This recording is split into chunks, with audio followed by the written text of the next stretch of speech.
இன்று பிரியமானவர்களே, இயேசு அன்போடு நம் மத்தியில் வந்திருக்கிறதை நாம் உணர்கிறோம். எல்லாரும் நீதிமான்களாக ஜொலிக்க போகிறீர்கள். அதை எல்லாரும் பார்க்க போறாங்க. வெறும் நம்ம வாயில சொல்லிட்டே இருக்க போவதில்லை. ஒன்றும் நம்ம பேச போறதில்லை. நம்ம வாழ்க்கை அதை பிரதிபலிக்க போகிறது. நம்ம சிறு வயதிலிருந்தே நீதிமான் என்ற ஆண்டவர் சாட்சி சொல்லும்படி, மற்றவர்கள் எல்லாம் உங்களை குறித்து சாட்சி சொல்லும்படி ஆண்டவர் அப்படி ஜொலிக்க வைக்க ஆசிர்வதிக்க வந்திருக்கிறார். எபேசியர் 4:22 முதல் 24 நாம் வாசிக்கிறோம். முந்தின நடக்கைக்குரிய மோசம் போகும் இச்சைகளாலே கெட்டு போகிற பழைய மனுஷனை நீங்கள் களைந்து போட்டு உங்கள் உள்ளத்திலே புதிதான ஆவியுள்ளவர்களாகி மெய்யான நீதியிலும் பரிசுத்தத்திலும் தேவனுடைய சாயலாக சிருஷ்டிக்கப்பட்ட புதிய மனுஷனை தரித்துக் கொள்ளுங்கள். அப்படிப்பட்ட புதிய ஆடை நமக்கு இன்று வருகிறது. நீங்கள் பரிசுத்தத்தை அனுபவித்திருக்கலாம் உங்க வாழ்க்கையில. அதனோடு அதிகமான பரிசுத்தம், ஆண்டவருக்கு நெருங்கி நடக்கிறவர்கள் அவர் சாயல் உங்கள் மீது காணப்படப்படும்படி ஆண்டவர் ஒரு புதிய ஆடையை கொடுக்க வந்திருக்கிறார். சின்ன பிள்ளைங்களா நாங்க சிண்ட்ரெல்லா அப்படின்ட்டு ஒரு சின்ன பிள்ளைங்களுக்குரிய கதையை நாங்கள் கேட்டிருக்கிறோம், திரையில பார்த்துருக்கிறோம். அந்த சிண்ட்ரெல்லாவுக்கு ரொம்ப வீட்டு வேலைக்காரியாக அவங்க அப்பா மறு திருமணம் செய்த அந்த அம்மா அவங்க ரொம்ப ஏளனமா ட்ரீட் பண்ணுவாங்க. அந்த அம்மாவனுடைய பிள்ளைகளும் இவளை ரொம்ப மோசமா ட்ரீட் பண்ணுவாங்க. அப்பா அவர் இல்லாமல் போனார். அப்பொழுது இவங்க கையில தான் அந்த சிண்ட்ரெல்லா என்ற பெண் மாட்டிக்கொண்டார். அப்போ ரொம்ப மோசமா எல்லா வேலையும் நீ தான் செய்யணும் எங்களுக்கு என்று வேலைக்காரியை போல் அவளை ட்ரீட் பண்ணுவாங்க. அதிலும் மோசமாக அவளை ட்ரீட் பண்ணாங்க. சரியான ஆடையே கிடையாது, ரொம்ப கிழிந்து போனதாக இருக்கும். ஆனா அந்த பிள்ளைகளுக்கு நல்ல ஆடையை அவ தச்சு கொடுக்கும்படி அவங்க கேட்பாங்க. வருத்தமா இருக்குமா அவளுக்கு. அப்போ திடீரென்று அந்த நாட்டில் உள்ள பிரின்ஸ் ஆகிய பிரபு அவர் ஒரு அருமையான ஒரு ஃபங்க்ஷன் வச்சிருந்தார். அதில் எல்லாம் சிறந்த துணிமணி போட்டு டான்ஸ் ஆடுங்க, சாப்பிடுங்க நல்லா என்று அழைத்தார். எல்லாம் ரெடியானாங்க. சிண்ட்ரெல்லாவும் அப்பா இப்போதான் நமக்கு ஒரு வெளியே போகிற ஒரு வாய்ப்பு கிடைச்சிருக்கு, இந்த சிறந்த ஃபங்க்ஷனில் நம்மளும் ஈடுபட போகிறோம் என்று அவ நல்லா கிளம்பி போனா, இல்லை நீ வீட்டில் பேசாமல் உட்காந்து எல்லா வேலையும் பாருன்னு சொல்லிட்டு அவங்க கிளம்பி போயிட்டாங்க. அவளுக்கு ரொம்ப வருத்தமா இருந்துச்சு. அப்போ திடீரென்று ஒரு மேஜிக்கான ஒரு ஃபேரி அவளுக்கு மேஜிக் செய்து ஒரு அழகான துணியை அவ அழுதுட்டு இருக்கிற அந்த சூழ்நிலையில எல்லாம் விட்டுட்டு போயிட்டாங்களே, என்னால போக முடியலையே, எனக்கு புதிய சட்டை எதுவுமே இல்லையே, என்னால போவே முடியலையே, ஆசையோடு இருந்தேனே என்று சொல்லும் போது ஒரு மேஜிக்கா ஒரு அழகான ஒரு ராஜாத்தி போடுற ஒரு பிரின்சஸ் போடுற அழகான துணியை உருவாக்கி தந்தாங்க. அப்படியே அழகான ஷூஸும் அவளுக்கு உருவாகி வந்தது. அவளுக்கு ஒரே சந்தோஷம் குதிக்கிறது. அது சின்ன பிள்ளைங்கெல்லாம் அதை பார்க்கும் பொழுது வாவ் இவ்வளோ அழகான ஒரு ட்ரெஸ்ஸா அப்படின்ட்டு வாயை திறந்து அப்படி பார்த்துட்டு இருப்பாங்க அந்த கதையை. அப்படி அவளுக்கு புது துணி கிடைச்சுதான். அவ சந்தோஷமா அந்த ஃபங்க்ஷன்ல ஓடி போகும்பொழுது அவங்க அந்த அம்மா அப்புறம் அவங்க பிள்ளைங்க பார்க்கும்போது, இது யாரு, இது பயங்கர ராஜாத்தியை போல ட்ரெஸ் பண்ணிட்டு வந்திருக்கிறாங்களே அப்படின்ட்டு அவங்களுக்கே அடையாளம் தெரியாத அளவிற்கு ஒரு பெரிய பிரம்மாண்டமான ஒரு அலங்காரமான ஒரு ஆடை. அப்போதான் இது சிண்ட்ரெல்லாவாச்சே, இவளுக்கு எப்படி இவ்வளோ நல்ல ட்ரெஸ் கிடைச்சது அப்படின்ட்டு அவங்க ஆச்சரியப்பட்டு அவங்க பொறாமப்பட்டு பார்த்துட்டு இருந்தாங்க. நமக்கும் அப்படி எல்லாரும் பார்த்து இவனாது இவளாது என்று சொல்லும் அளவிற்கு ஒரு புதிய ஆடை நமக்கு காத்திருக்கிறது. ஆண்டவரே நமக்கு அணிவித்து சந்தோஷமா அவர் பெருமையா அவருடைய பிள்ளைக்கு போட்டு விடுற மாதிரி நமக்கு ஒரு வெண்மையான புதிய ஆடையை நமக்கு வைக்கிறார். பரிசுத்தம் நீதி நிறைந்த ஒரு பிள்ளையாக ஆண்டவர் நம்மை வைத்திருக்கிறார். இன்று அந்த ஆசீர்வாதம் நம்மை நிரப்புகிறது. பிரியமானவர்களே, நீங்க போராடி வாழணும் என்ற அவசியம் இல்லை, நீதியை துரத்தி வாழணும்னு அவசியம் இல்லை. அந்த வழிகளில் ஆண்டவர் உங்களை கம்பீரமாய் நடக்க வைப்பார். அந்த ஆண்டவருடைய ஆவிக்கு நாம் நன்றி செலுத்த வேண்டும். அப்படி நீங்க பசித்தாகமா கேட்க போறீங்க. எல்லாத்துலயும் நீதி வேணும் என்று பசித்தாகமா, ஏதாவது ஒரு கெட்ட குணம் இருந்தாலும் உடனே ஆண்டவர் உங்களுக்கு காண்பித்து, ஆண்டவரே இதை மாற்றி போட என்று சபையில வந்து அழ போறீங்க. இந்த கெட்ட குணமே எனக்கு வேண்டாம் சுவாமி என்று தூக்கி எறியும்படி நீங்க வந்து கதறும்படி ஆண்டவர் உங்களை ஏவ போகிறார். அப்படிப்பட்ட பசித்தாகம் நிரப்ப போகிறது. அதுவே ஒரு பெரிய மாறுதலாக இருக்க போகிறது. 1 பேதுரு 2:9 என்ன நம்ம குறித்து சொல்லுகிறார்? நீங்களோ உங்களை அந்தகாரத்தினின்று தம்முடைய ஆச்சரியமான ஒளியினிடத்திற்கு வரவழைத்தவருடைய புண்ணியங்களை அறிவிக்கும்படிக்கு தெரிந்து கொள்ளப்பட்ட சந்ததியாயும் ராஜரீகமான ஆசாரிய கூட்டமாயும் பரிசுத்த ஜாதியாயும் அவருக்கு சொந்தமான ஜனமாயும் இருக்கிறீர்கள். தெரிந்து கொள்ளப்பட்டவர்களாக ராஜரீகமான ஒரு ஆசாரிய கூட்டமாக ஆண்டவர் உங்களை வைத்திருக்கிறார். இன்னும் பரிசுத்த ஜாதியாக ஆண்டவர் உங்களை தேர்ந்தெடுத்திருக்கிறார். அவரோடே எப்பொழுதும் சொந்தமாய் இருக்கணும், அவரோடே ஒட்டி கொண்டு இருக்கணும் என்றும் அவர் உங்களை தேர்ந்தெடுத்து வைத்திருக்கிறார். இதுதான் உங்கள் மீது வைத்திருக்கிற அழைப்பு என்று வைக்கும் ஆசீர்வாதமும். இதை தான் நம்ம ஆண்டவர்கிட்ட பா எனக்கு தாரோம் என்று பெற்றுக்கொள்ள வந்திருக்கிறோம். இன்று அப்படி நீதிமான்களாய் நாம் எந்த காரியங்களில் நம்மை உருவாக்குகிறார் என்று நாம் பார்க்கிறோம். ஒன்று, நம்மை நல்லா அடி தாங்குகிறவர்களாய் ஆண்டவர் மாற்றுகிறார். இந்த மாதிரி நான் சொன்னதே இல்லை. ஆனால் நல்லா அடி தாங்குகிறவர்களா, என்னதான் அடித்தாலும் தாங்குகிறவர்களா இருக்கும்படி நம்ம மாற்றுகிறார். என்னுடைய மாமாவுடைய பெரிய பையன், அவன் ஒரு ஊசி அவனுக்கு குத்தணும்னா 1 மணி நேரம் ஆகும். 1 நிமிஷம் இல்லை, எவ்வளோ நேரம்? 1 மணி நேரம். அவ்வளோ ஊசி போடுவாங்களான்னு கேட்காதீங்க, ஒரே ஊசி தான். ஐயோ, அதுவும் என்னுடைய மனைவி டாக்டராக இருக்கனால அவள் தான் மாட்டுவாள். அந்த ஊசிக்கு அவர் தான் ஃபஸ்ட்டு இன்ஸ்ட்ரக்ஷன் கொடுப்பாரு. என்ன ஊசி போட போகிறீங்க, எவ்வளோ பெருசாக காமிங்க பார்ப்போம், எனக்கு தெரியணும், அப்போ தான் எனக்கு ஊசி போட விடுவேன் அப்படின்னு. இந்த ஊசி எதுக்கெல்லாம் தேவை சொல்லுங்கள், எதுக்கு போடணும், அவசியமாக ரொம்ப முக்கியம். அவர் தான் பெரிய டாக்டர் மாதிரி பேசுவார். பயம் ஏதாவது சொல்லி அதை தள்ளிடலான்ட்டு அவர் தான் டைரக்ஷன் கொடுப்பார். இப்படி போடுங்க, நான் இப்படி இருக்கேன், நீங்கள் வந்து இப்படி போட்டு டக்குன்னு எடுத்துடணும் சரியா அப்படின்ட்டுலாம் என்னென்னமோ செஞ்சு அவன் அதை போடாமல் இருக்கும்படி செய்வான். நல்ல ஃபோன்லாம் கொடுத்து, நீ இதை ஃபோனை மட்டும் பாரு, இல்லை வீடியோவை மட்டும் பாரு, டக்குன்னு ஒரு ஊசி போட்டுறான்ட்டு டிஸ்ட்ராக்ட்லாம் பண்ண வேண்டியதாக இருக்கும். என்னென்னமோ சொல்லிப்பா, இப்படி போவான் அப்படி போவான். ஊசியை குத்தும் போது அமைதியாக ஒரு இடத்துல இருந்தால் தான் கரெக்டாக போட முடியும், இல்லைன்னா வேற என்னமோ ஆயிரும். ஊசியும் பிஞ்சு போகும், தோலும் பிஞ்சு போகும். அதனால் அவன் சும்மா இருந்தால் தான் ஊசி போட முடியும். கடைசியில் அவன் வாயை பொத்திக்கணும். ஃபஸ்ட்டு வாயை பொத்திட்டு கை காலெல்லாம் பிடிச்சி வச்சு அப்புறம் ஊசியை குத்தி அப்பா வேலை முடிஞ்சது என்று சொல்லி என் மனைவி போ. ஸோ அதுவே ஒரு பெரிய போராட்டமாக இருக்கும். அந்த மாதிரி இன்னைக்கு நாம் என்னதான் அவர்கள் குத்தினாலும், என்னதான் அவர்கள் அடித்தாலும், நாம் இந்த வழியெல்லாம் தாங்கும் நபர்களாக, ஆண்டோடைய பிள்ளைகளாக நாம் இருக்க போகிறோம். கஷ்டமாக இருக்கும். இருந்தாலும் அதன் மத்தியில் நம் பரிசுத்தத்தை இழக்காதபடிக்காக நாம் அதை பொறுத்து கொள்ளும்படி ஆண்டவர் நமக்கு அப்படி பலனை கொடுக்க போகிறார். நாம் அப்படி பொறுத்து கொள்ளும்படி குணத்தை பெற்றுக்கொள்ள போகிறோம். ஒரு பாக்ஸர் நீங்கள் பார்த்தீங்கன்னா, குத்து சண்டை போட்டியிலலாம் எப்படி அவனுடைய நிற்கிற விதம் இருக்கும், கை ஏந்தி வைக்கும் விதம் இருக்கும். அவன் இப்படி நிற்க மாட்டான். எப்பொழுதும் நீங்கள் பாக்ஸ் எல்லாம் பார்த்தீங்க, இப்படி நின்னா தான் அவன் அடிக்க முடியும், ஆனால் இப்படி நிற்க மாட்டான். அவன் கையை இப்படி அவன் உடலையும் முகத்தையும் மறைச்சிட்டு நிற்கிற மாதிரி இப்படி தான் அவன் எப்பவும் கையை ஒன்றா உடலுக்கு பக்கத்தில் வச்சிருப்பான். அது ஒரு டிஃபென்சிவான ஒரு பொசிஷன், அடிக்கிற ஒரு பொசிஷன் இல்லை, டிஃபென்சிவான ஒரு பொசிஷனாக இருக்கும். ஏன்னா அடுத்த பாக்ஸர் வந்து அவனை ஏதாவது உடலில் குத்துனா தான் பாயிண்ட் அவனுக்கு. அதுதான் பாக்ஸிங்கோடைய நோக்கம். ஏதாவது உடலில் அடித்தாதான் பாயிண்ட் கிடைக்கும். அந்த பாயிண்ட் எல்லாம் யார் நிறைய வாங்குறாங்களோ அவங்க தான் ஜெயிப்பாங்க.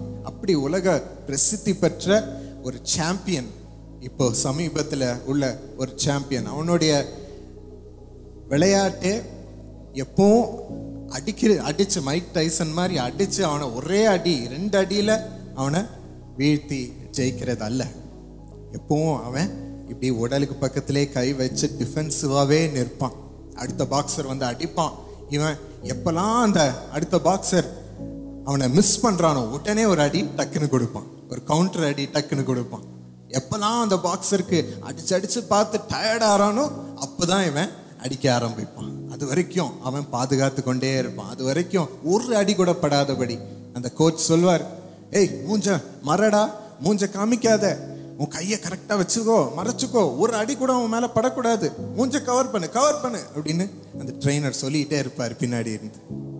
அந்த மாதிரி நாமும் எல்லா அடியும் தாங்கி கொண்டு பொறுமையோடு இருப்போம். அவனும் பொறுமையோடு தான் இருப்பான். அந்த சாம்பியன் அவன் நிறைய ரவுண்டு போயிட்டே இருக்கும், பொறுமையோடு இருப்பான், நேரத்திற்கு காத்து கொண்டு இருப்பான். கரெக்டான நேரத்தில் அவன் ஜெயிக்கிறதுக்குரிய அடியை வைப்பான். இன்றும் அப்படி நீங்களும் கை தூக்க போறீங்க.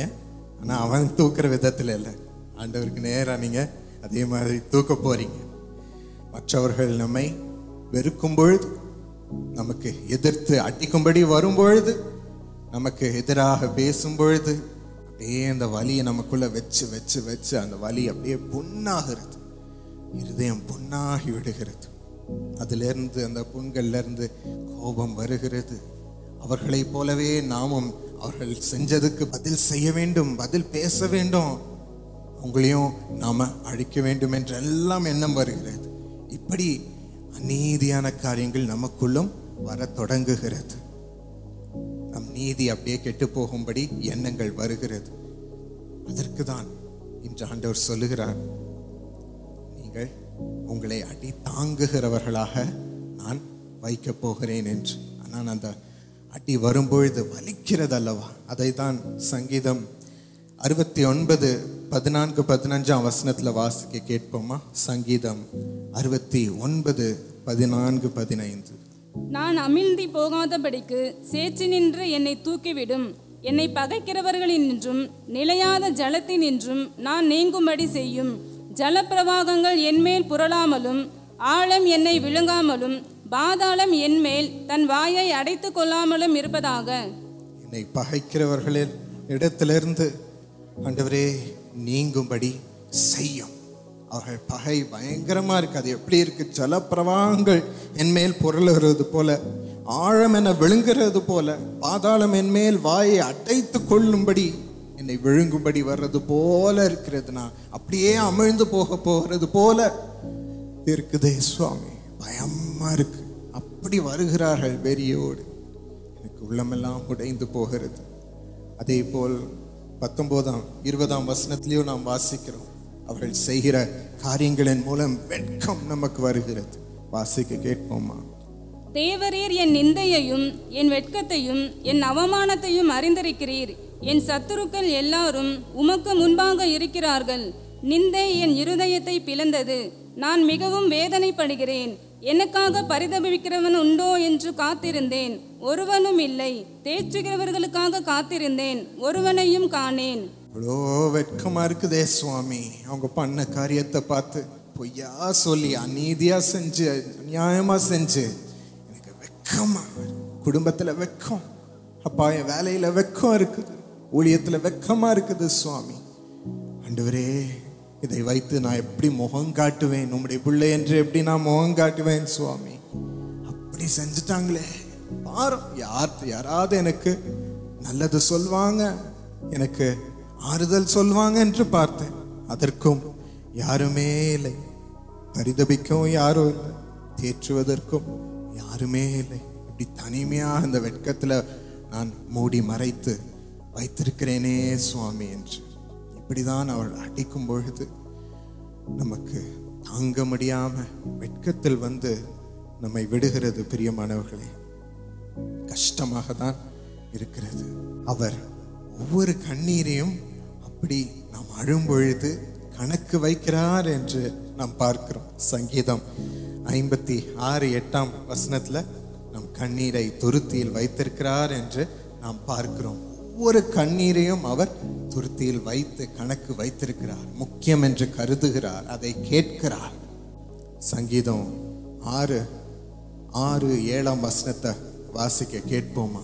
என் பெருமூச்சினால் இளைத்து போனேன், ரா முழுவதும் என் கண்ணீரால் என் படுக்கையை மிகவும் ஈரமாக்கி என் கட்டிலை நனைக்கிறேன். துயரத்தினால் என் கண்கள் குழிவிழிந்து போயிற்று, என் சத்துருக்கள் அனைவர் நிமித்தமும் மங்கி போயிற்று. பெருமூச்சினால நான் இளைத்தே போனேன் சுவாமி, அவ்வளோ அழுது இருக்கிறேன், எனக்கு பலனே போச்சு, ரா முழுவதும் என் படுக்கை முழுசும் ஈரமாகும்படி நான் அழுது இருக்கிறேன், என் அழுகையை ஊற்றி இருக்கிறேன், துயரத்தினால் என் கண்கள் குழி விழுந்து போயிருச்சு, அந்த அளவுக்கு அழுது இருக்கிறேன் சுவாமி, சத்துருக்கள் அனைவர் நிமித்தமும் மங்கி போயிற்று என் கண்கள். அந்த மாதிரி நாம் அழுகிறோம், தனிமையில் அழுகிறோம், தேற்ற முடியாதபடி, தேற்றவும் யாரும் இல்லாதபடி நாம் அழுகிறோம் பிரியமானவர்களே. அப்படி ஆனால் ஆண்டவர் என்னிடம் வந்து அழு என்று சொல்லுகிறார், என்னிடம் வந்து அழு என்று சொல்லுகிறார்.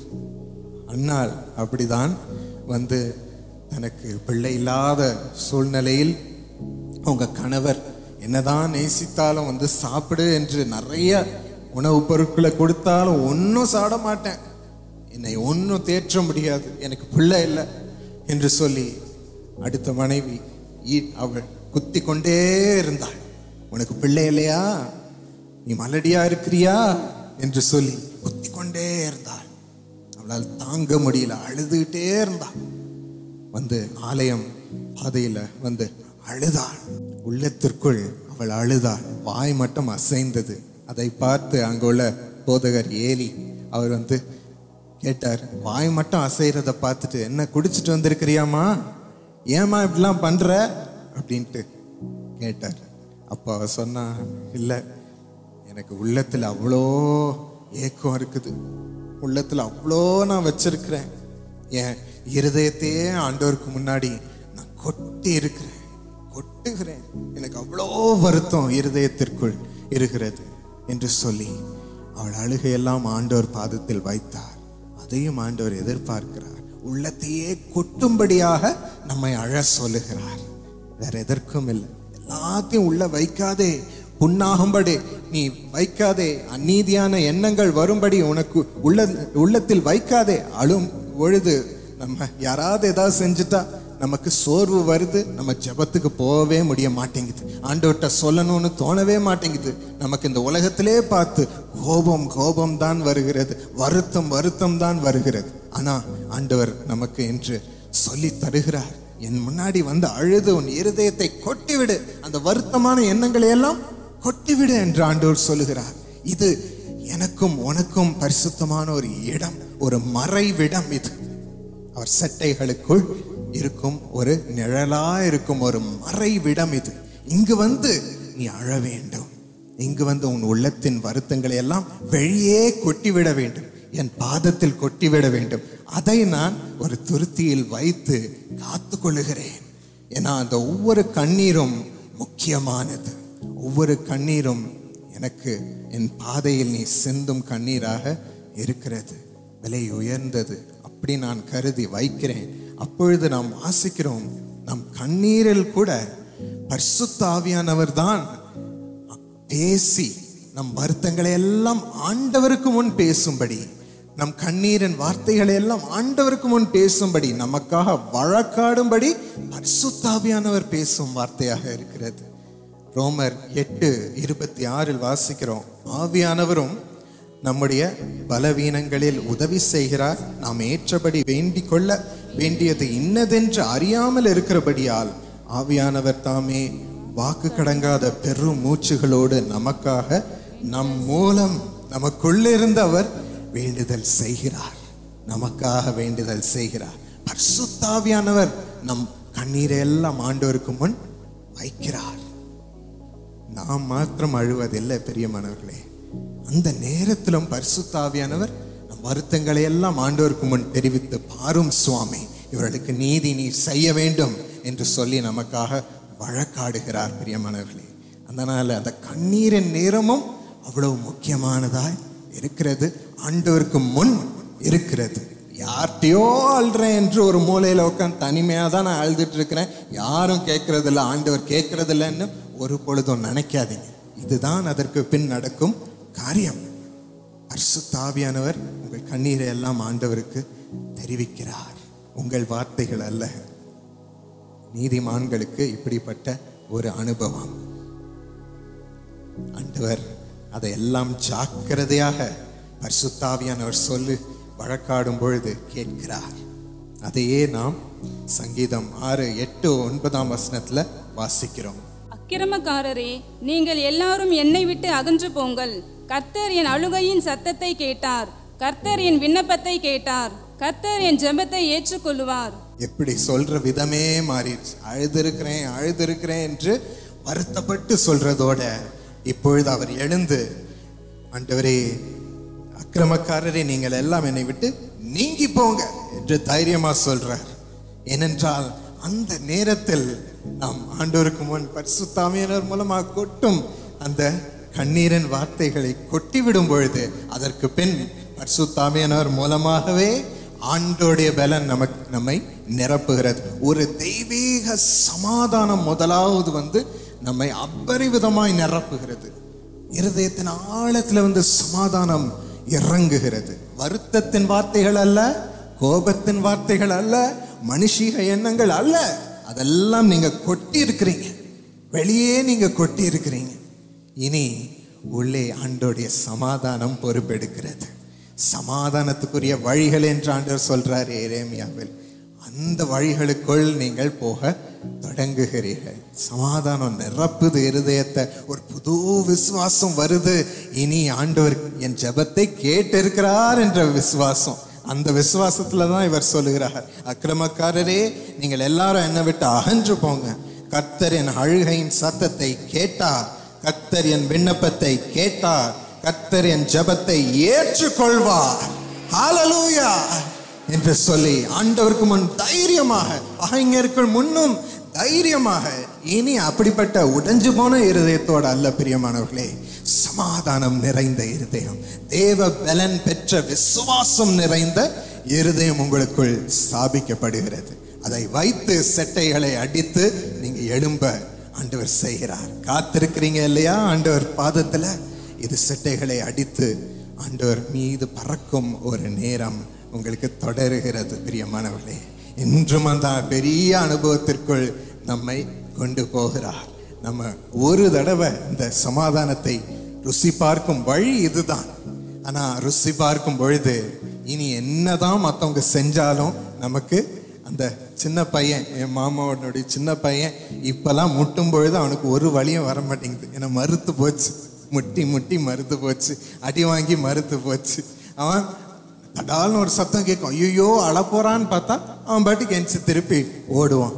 அந்த மாதிரி நீங்களும் எஞ்சி மீண்டும் ஓட போகிறீர்கள். அங்கு அண்ணாள் சொல்லுகிற விஷயம், ஆண்டவர் நான் உள்ளத்தின் ஆழத்திலிருந்து கொட்டின எல்லா கண்ணீரையும் கேட்டு எனக்கு ஒரு அருமையான மகனை கொடுத்தாரே, ஸ்தோத்திரம். ஆண்டவர் என் ஜெபத்தை கேட்டு கனம் பண்ணினார், ஸ்தோத்திரம் என்று அற்புதத்தினால் நிரம்பி ஆண்டவரை கனம் பண்ணினால். பிரியமானவர்களே, இன்றும் அப்படிதான் நம்முடைய முடிவும் இருக்க போகிறது. பலத்தினால் நாம் எழுந்து நிற்கிறோம். அப்பொழுது 10ஆம் வசனத்துல பார்க்கிறோம், என் பகைஞர் எல்லாரும் வெட்கி மிகவும் கலங்கி போவார்கள். அவர்கள் பின்னாக திரும்பி சடிதியிலே வெட்கப்படுவார்கள். யார் வெட்கப்படுவா? நம்ம அல்ல, நம்ம ஆண்டவருக்கு முன் அந்த உலக பிரகாரமாக வெட்கப்பட்டிருக்கிறது எல்லாம் கொண்டு வந்து வைக்கும் பொழுது ஆண்டவர் சொல்வார், எனக்கு முன்னாடி உனக்கு வெட்கமே கிடையாது, நான் உன்னை சிறந்தவளாக தான் நான் பார்க்கிறேன் என்று சொல்வார். அந்த ஒரு உணர்வோடு நீங்க எழுந்திருப்பீர்கள். நீங்க தைரியமா தலை தூக்கி நடப்பீர்கள் பிரியமானவர்களே. ஏன்னா ஆண்டவர் என்ன அப்படி கருதுகிறார் என்று கண்ணார நீங்க பார்ப்பீங்க, இருதயத்தின் ஆழத்துல நீங்க உணர்வீங்க. இதுதான் ஜெபத்தின் வல்லமை. ஆண்டவர் பாதத்துல உட்கார்ந்து கண்ணீர் எல்லாம் கொட்டு மறுரூபப்படும் ஒரு மேன்மை. இந்த ரகசியம் சிலருக்கு தான் தெரியும். யாருக்கு? ஆண்டவருடைய நீதிமான்களுக்கு. அவைகள் நீங்களே தலை தூக்கி நடக்க செய்வார். அவர்கள் வெட்கி உங்கள் முன் வந்து விழும்படி ஆண்டவர் செய்வார். மறுபக்கத்துல பார்த்தீங்கன்னா நீதிமான்களாக என்ன செய்கிறார் நமக்கு ஆண்டவர்? அவர் வல்லமையுள்ள வார்த்தையினால் நம்மை ஆயத்தப்படுத்த போகிறார். Thank you Jesus. அப்படிப்பட்ட வல்லமையுள்ள வார்த்தை உங்கள் நாவில் எப்பொழுதும் இருக்க போகிறது. நீங்க சொல்லலாம், எனக்கு டைமே இல்லை அவருடைய வார்த்தையை கேட்பதற்கு, வேதத்தை வாசிப்பதற்கு. என்னை வேலை வாங்கிட்டே இருக்கிறாங்க இரவும் காலையில். இல்லை, எனக்கு ஒரே டிஸ்ட்ராக்டிங்காக இருக்குது, என்னால் வாசிக்கவே முடியல, எண்ணங்கள் வருத்தங்களாக இருக்குது, இல்லைன்னா வேற எங்கெங்கேயோ எண்ணங்கள் போகிறது. வேதத்தை வாசித்து ஆண்டவர் வார்த்தை கேட்குறதுக்கு எனக்கு முடியவே இல்லை என்று நீங்கள் சொல்லலாம். ரொம்ப தூக்கமாக வருது, என்னால் அந்த வேதத்தை கான்சென்ட்ரேட் பண்ணி வாசிக்க முடியலையே, அவர் வார்த்தையை கேட்க முடியலையே, கேட்டாதானே அந்த வார்த்தை எனக்குள் கிரியை செய்ய முடியும் என்று நீங்கள் ஆசையோடு அதற்கும் தேடி வந்திருக்கலாம் பிரியமானவர்களே. ஆனால் அது மாறப்போகிறது. இன்று ஆண்டவர் ஒரு ஏதோ விசேஷித்த பற்றை நமக்குள் எல்லாவற்றையும் ஏற்படுத்தி அவர் வார்த்தை எல்லாவற்றிற்கும் மேலாக நேசித்து கனம் பண்ணும்படி நம் இருதயத்தை வாஞ்சியா இருக்கும்படி செய்ய போகிறார். நீதிக்கு பசித்தாகமா அவர் வேதத்திலிருந்து வார்த்தை வந்தாதானே சுவாமி அப்பா நீதியாக நான் நடந்து கொள்ள முடியும் என்று அதையே தேடி நீங்க நாடி கேட்க போறீங்க. மரியாள் இருந்த அதே பாசம், அதே வாஞ்சை, இயேசு சுவாமி பேசுறதெல்லாம் அவர் கால்களில் உட்கார்ந்து நான் கேட்கணும் என்று சொல்லி இருந்த அதே ஆசை உங்களுக்கும் இருக்க போறது. வெறும் நீங்க பேசிட்டே இது வேணும் அது தாரோம் சுவாமி எனக்கு இந்த தேவை இருக்கு என்று சொல்றது மாத்திரம் அல்ல பிரியமானவர்களே. முதலாவது நீர் பேசும் சுவாமி, அப்பதான் நீ சொல்றபடி நான் கேட்கிறேன், அப்படியே எல்லாம் அருமையா நடக்கும். அது அந்த தைரியத்தை நான் வாழ்வேன் சுவாமி என்று அவர் பேசுறத நீங்க கேட்டு அவர் சொல்லும் ஒவ்வொரு வாக்குத்தத்தத்தையும் அறிந்து கொள்ளும்படியும் வேதத்துல உண்மையா ஆண்டவருடைய சத்தத்தை நீங்க அவர் பிரசனம் நிரம்பி நீங்க கேட்கிறதையும் உணர போறீங்க. ஏசாயா 55:11 அதை தான் சொல்லப்பட்டிருக்கிறத நாம் பார்க்கிறோம். என் வாயிலிருந்து புறப்படும் வசனம், என் வாயிலிருந்து புறப்படும் வசனமா இந்த வசனம் இருக்கும். அது வெறுமையா என்னிடத்திற்கு திரும்பாமல் அது நான் விரும்புகிறதை செய்து நான் அதை அனுப்பின காரியம் ஆகும்படி அது வாய்க்கும். அப்படிப்பட்ட வல்லமையுள்ள வார்த்தை உங்களுக்கு ஒவ்வொரு நாளிலும் காத்து கொண்டிருக்கிறது. That's the word of God which awaits you. இது எங்கிருந்து வருகிறது? ஆண்டுடைய வாயிலிருந்து வருகிறத நீங்க உணர போறீங்க. அப்படிப்பட்ட அனுபவம். அப்பா நீர் உட்காரம் என் பக்கத்தில் சொல்லித்தாரோம் சுவாமி என்று சொல்லும் பொழுது பிரசன்னம் நிரம்பும். பரிசுத்த ஆவியானவர் உங்களை சந்தோஷமா நிரப்புவார். வாப்பா வாமா உன்னை வழி நடத்துகிறேன் என்று சொல்லி எல்லாவற்றையும் அறிவித்து உங்களுக்கு சந்தோஷமா ஆண்டவர் சொல்றத உங்களுக்கு சொல்லி கொடுப்பார். சில வேளையில எனக்கு ரொம்ப சோர்வா இருக்கும் பொழுது ஒரு தடவை வாசிக்கும் பொழுது ஒன்றும் இருக்காது, நான் திருப்பி வாசிப்பேன். ஆண்டவரே சொல்லித்தாரோம், நீ சொல்லி விளக்கி தருவதற்கு முன் நான் இந்த இடத்த விட்டு போக மாட்டேன் சுவாமி, எனக்கு சொல்லித்தாரோம், எனக்கு புரியும்படி என்னை நிரப்பும் சுவாமி, ஆவியிலே இதை நான் பார்க்கட்டும் ராஜா, வெறும் நான் புக்ல இருந்து வாசிக்க கூடாது, இந்த வேதம் உண்மையாய் உம்முடைய வாயிலிருந்து வரும் ஒவ்வொரு வார்த்தையாக இருக்கட்டும் சுவாமி என்று அப்பொழுது பரிசுத்தாவியானவர் வந்து நிரப்புவார். நம் பசி தாகத்தையும் ஆண்டவர் எதிர்பார்க்கிறார், அதையும் பார்க்கிறார். இன்னும் கேளு, ஆண்டவர்கிட்ட கேளு, எவ்வளோ ஆசை இருக்கு உனக்கு அதை நான் பார்க்கட்டும், எவ்வளோ அவரை கனம் பண்ணுகிற அதை பார்க்கட்டும், எவ்வளோ உனக்கு இந்த உலகத்தில் உனக்கு முன்னாடி இருக்குது, எவ்வளோ ஐஸ்வர்யம் இருக்கலாம், எவ்வளோ என்டர்டெயின்மெண்ட் இருக்கலாம், எவ்வளோ நன்மை இருக்கலாம், நான் கொடுத்த நன்மையே இருக்கும், அதற்கு மேல் எவ்வளோ என்னை வாஞ்சிக்கிறா என்று நான் பார்க்கட்டும் என்று இன்னும் நம்மை காக்க வைப்பார், இன்னும் நம்மை கேட்க வைப்பார். அவ்வளோ பசித்தாகத்தோட நம்ம இன்னும் காத்திருந்து கேட்கும் பொழுது ஆண்டவர் மகிழ்ந்து நம்மோடு வந்து பேசுவார். பிரியமானவர்களே, வேதம் வாசிப்பதிலும் நீங்கள் சோர்ந்து போகாதீர்கள், ஆண்டவர்கிட்ட கேளுங்க. இன்று அப்படி பசித்தாத்தோடு கேட்கும்படி ஆண்டவர் செய்கிறார். இப்படி நம்ம கேட்கும் பொழுது இந்த வார்த்தை என்ன செய்கிறது என்று நான் ஒரு சில வார்த்தைகளை சொல்லி முடிக்க போகிறேன். இந்த வார்த்தை முதலாவது இயேசு சுவாமி செய்ததை நாம் பார்க்கிறோம். பாவத்தை மேற்கொள்ளும்படி, பாவத்தின் சோதனைய இச்சையா நமக்கு வருது இல்லையா, அதை நாம் பெருமையாக சந்தித்தால் நம்மை மேற்கொண்டு விடும். மனுஷியம் அதை வரவேற்கும். ஆனா இயேசு சுவாமி என்ன செய்தார்? 40 நாள் வனாந்திரத்தில் போய் எல்லாத்தையும் தள்ளிட்டு வெறுமையாக வேதத்தை தியானித்து தியானித்து தியானித்து ஆண்டவரையே நோக்கி பார்த்து கொண்டிருந்தார். ஆண்டவரே, எனக்கு பலன் தாரும், எனக்கு ஊழியம் செய்ய பலன் தாரும். அப்பா, உம்முடைய வேதத்தை எனக்கு கற்பித்து என்ன செய்ய போகிறீர் என்று காட்டும் சுவாமி என்று அவரோடு தனிப்பட்ட முறையில் அவர் காத்திருந்தார். அந்த வனாந்திரத்திலிருந்து கடந்து வரும்பொழுது யார் சந்தித்தார்? பிசாசானவன் பார்த்து ஒவ்வொரு சோதனையா வைத்தான். ஒவ்வொரு சோதனையும் தேவனுடைய வார்த்தையின் மூலம், வசனத்தின் மூலம் அவர் மேற்கொண்டார். பதில் வசனம் மூலம் இறங்கினது. ஒவ்வொரு சோதனை உங்களுக்கு அந்தந்த நாள் வரும். நீங்க எவ்வளவு தூரம் வாசிக்கிறீங்களோ அவ்வளவு தூரம் வரும். வராதுன்னு நீங்க சொல்ல முடியாது. அந்த ஒவ்வொரு சோதனையும் வரும்பொழுதும் அதற்கு தான் தேவன் உங்களுக்கு வாக்குத்தத்தங்களை அன்று காட்டுகிறார். அந்த வாக்குத்தத்தத்தை அப்போ கூறுங்க. ஆண்டவரே, நீர் சொல்லியிருக்கிறீர், இதுவே எனக்கு நீர் என்று செய்யும் காரியம் என்று அதையே கூறுகிறேன் சுவாமி என்று சொல்லும் பொழுது பிசாசானவன் அதற்கு எதிர்த்து நிற்க முடியாது, செயல்பட முடியாது. பலன் உங்கள் உடலில் இறங்கும், ஆவிக்குரிய பலன் இறங்கும். நீங்கள் பிசாசை மேற்கொள்வீர்கள், பாவத்தை மேற்கொள்வீர்கள். பிரியமானவர்களே, இந்த அனுபவத்தை பெற்றுக்கொள்ள போகிறோம். இரண்டாவதாக, இந்த வேத வார்த்தை நம்மை வாழ்க்கையில் எழும்பும்படி செய்கிறது. தானியேல் வாழ்க்கையில இதை நம்ம பார்க்கிறோம். அவன் ஒவ்வொரு நாளிலும் 3 தடவை வேதத்தை தியானித்து தியானித்து ஆண்டவருக்கு முன் அடிபணிந்து இருந்தார். நம்ம வெறும் 3 தடவை மட்டும் இல்லை, ஒவ்வொரு காரியத்தை செய்யும் பொழுதும் நம்ம இந்த வேதத்தை நினைவு கூற போகிறோம். ஆண்டவரே, நீர் இப்படி என்று சொல்லியிருக்கிறேன், அப்படியே எனக்கு இந்த காரியத்திலும் மேற்கொள்ள அறிவு ஞானத்தை தாரும் சுவாமி.